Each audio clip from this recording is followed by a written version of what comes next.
마르코복음 12장 38절에서 44절의 말씀입니다. 그때 예수님께서는 군중을 가르치면서 이렇게 이르셨다. 율법 학자들을 조심하여라. 그들은 긴 겉옷을 입고 다니며 장터에서 인사받기를 즐기고 회당에서는 높은 자리를, 잔치 때에는 윗자리를 즐긴다. 그들은 과부들의 가산을 등쳐먹으면서 남에게 보이려고 기도는 길게 한다. 이러한 자들은 더 엄중히 단죄를 받을 것이다. 예수님께서 헌금 맞은 쪽에 앉으시어 사람들이 헌금함에 돈을 넣는 모습을 보고 계셨다. 많은 부자들이 큰 돈을 넣었다. 그런데 가난한 과부 한 사람이 와서 렙돈 2잎을 넣었다. 그것은 과드란스 한 잎인 셈이다. 예수님께서 제자들을 가까이 불러 이르셨다. 내가 진실로 너희에게 말한다. 저 가난한 과부가 헌금에 돈을 넣은 다른 모든 사람보다 더 많이 넣었다. 저들은 모두 풍족한 데에서 얼마씩 넣었지만 저 과부는 궁핍한 가운데에서 가진 것을 곧 생활비를 모두 다 넣었기 때문이다. 주님의 말씀입니다. 그리스도님 찬미합니다. 네, 오늘 예수님께서는 기도에 대한 것도 말씀하시지만 특별히 사람들이 헌금함에 돈을 넣는 모습을 보고 계셨어요. 얼마나 나하고 관심 있게 보셨나요? 그러면서 가난한 과부의 헌금에 대한 극찬을 하십니다.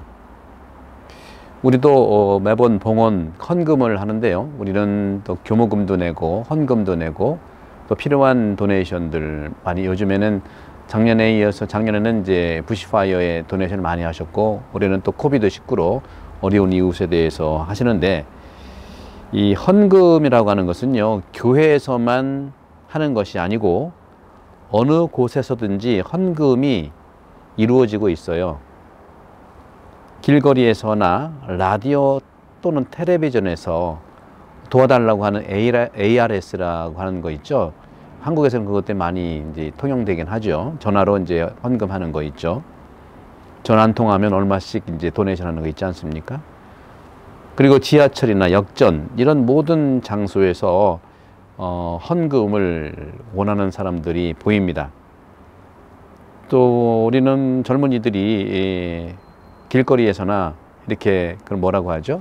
노래를 부르면서 앞에 이제 동전통도 놓고 다니고 하는 것이죠.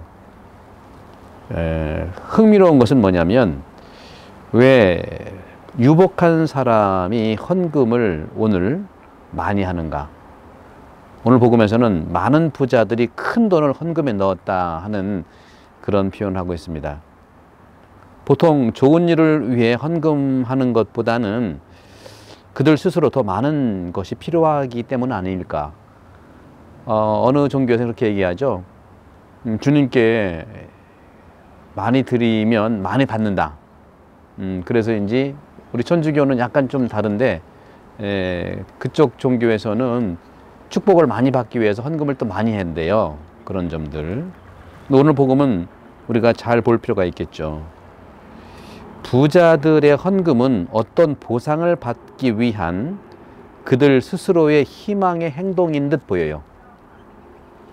하느님의 축복을 희망하기 때문에 자신들이 봉헌한 상대적으로 작은 것과 함께 하느님의 큰 축복을 얻어내려는 그런 계산인 듯 싶습니다.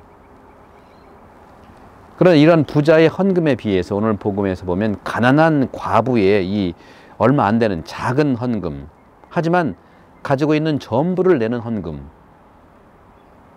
여기에서 주님의 축복을 받습니다.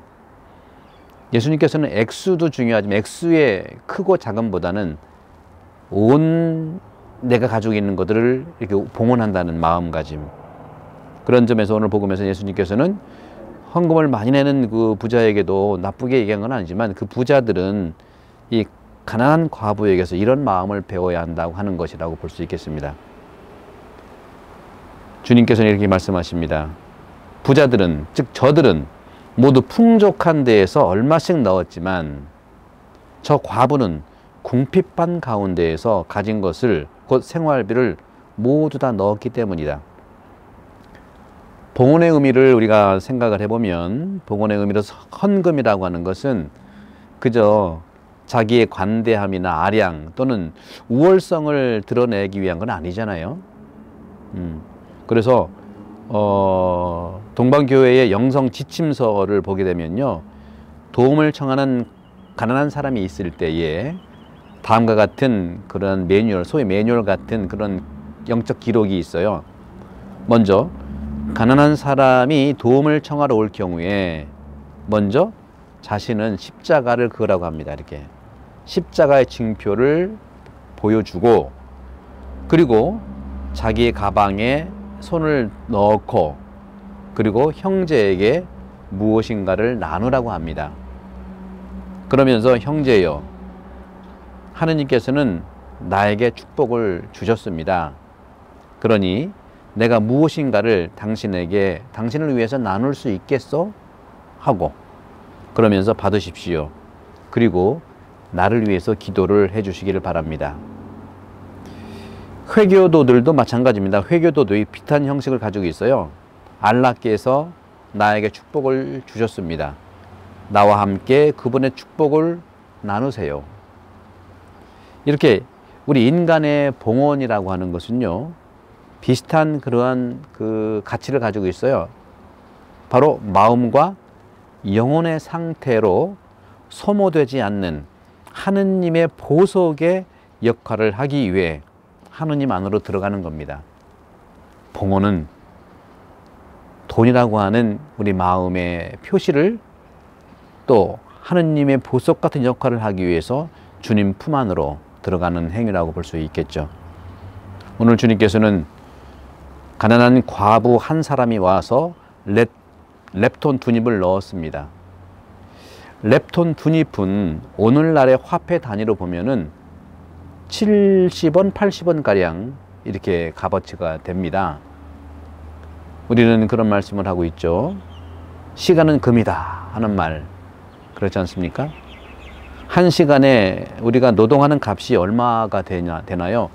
호주도 또 한국도 약간씩 다른데, 매일 노동을 하는 사람은 1분 1초를 허비하기가 참으로 아깝습니다. 그런데 우리는 하루에 얼마나 또 얼마만큼의 시간을 쓰고 있나요? 젊은이들 사이에 유행되는 말이 있어요. 킬링 타임이라고. 시간을 어떻게, 언제, 얼마나 죽일까? 킬링 타임.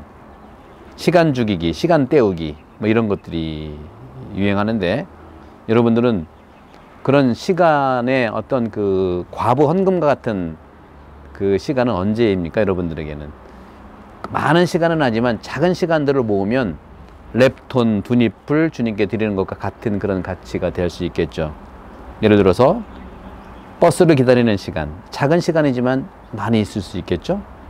또 중요한 전화를 기다리는 시간, 또 사장님이나 또 선생님이나 누구한테 면담을 하기 위해서 줄을 서는 시간, 또 우리 성당 같으면 구해성사를 보기 위해서 줄을 서는 그 시간, 이런 작은 시간들 많이 있지 않습니까? 누군가를 기다리는 시간, 약속 시간에 다가오는 때에 가는 시간. 시간이 금이라면 이 같은 시간들이 바로 가난한 과부 한 사람이 헌금한 렙톤 두 닙에 해당되는 시간들입니다. 하루라는 계획의 주머니 속에 떨어뜨리고 잃어버린 렙톤 두 닙의 시간들, 이 시간들을 어떻게 주어서 모아 봉헌할 수 있을까요? 이 시간들을 잘 모아서 하느님의 보속함에 봉헌할 것, 이것을 주님께서는 말씀하십니다. 좋은 시간, 하지만 짧은 시간을 단순하고 귀한, 그리고 마음에서 우러나오는 기도의 시간을 헌금해 보도록 하시면 어떻겠습니까? 긴 시간 기도하는 것도 중요하지만 짤막짤막한 시간에 주님께 드리는 기도의 렙톤 같은 시간, 이 코로나 팬데믹 시기에 그러한 시간이 많이 있기를 기도합니다. God bless you. 성부와 성자와 성령의 이름으로 아멘. 감사합니다.